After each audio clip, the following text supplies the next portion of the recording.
అద్భుతమైన విషయము దొరికినటువంటిది శివలింగం. దీంట్లో అసలు ఏ విధమైనటువంటి భ్రమ, నిశ్చయాత్మకంగా మనం అందరం ఉండొచ్చు. దానికి ఎందుకు ఇంత నమ్మకంగా చెప్తున్నాను అంటే కారణము, నందీశ్వరుడు ఖచ్చితంగా ఎక్కడ చూస్తూ ఉన్నాడో పరమేశ్వరుడు అక్కడ ఉండాలి.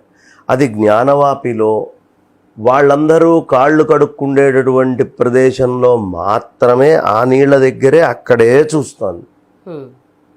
అంత విగ్రహాన్ని ఎత్తి పక్కన పెట్టేటటువంటి పరిస్థితి లేదు.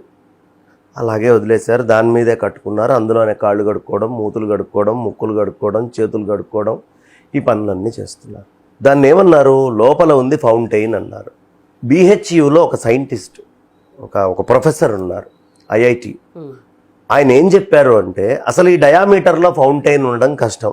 ఈ డయామీటర్లో ఫౌంటైన్ ఉంటే 150 అడుగుల ఎత్తు మీద నుంచి నీళ్లు పోస్తే తప్ప ఫౌంటైన్ అనేది అలా నీళ్లు బయటికి రావు. 150 మీటర్ల నుంచి పోసే ఫెసిలిటీ జ్ఞానవాపిలో లేదు.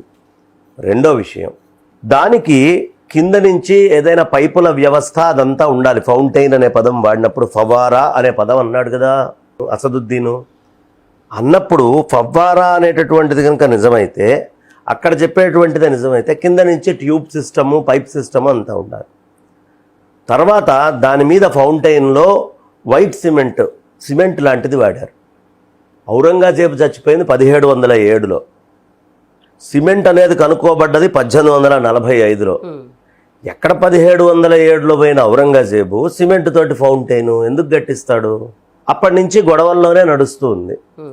మధ్యలో ఎవడైనా మార్చాడా అంటే అదేమీ లేదు. ఇవాళ ఉన్నటువంటి విశ్వేశ్వరుడి క్షేత్రము, నందీశ్వరుడు చూస్తున్న విధానమైన శాటిలైట్ ఇమేజ్లో నుంచి చూస్తే, ఆ లోపల ఉండేటటువంటి దాని స్ట్రక్చర్ మీద వాళ్ళు చేసినటువంటి మార్పుల్ని చూసినా, ఫౌంటైన్ అనే పదం చెప్పడం వల్ల అది ఎక్కువ శివలింగంగా రుజువు అవుతుంది.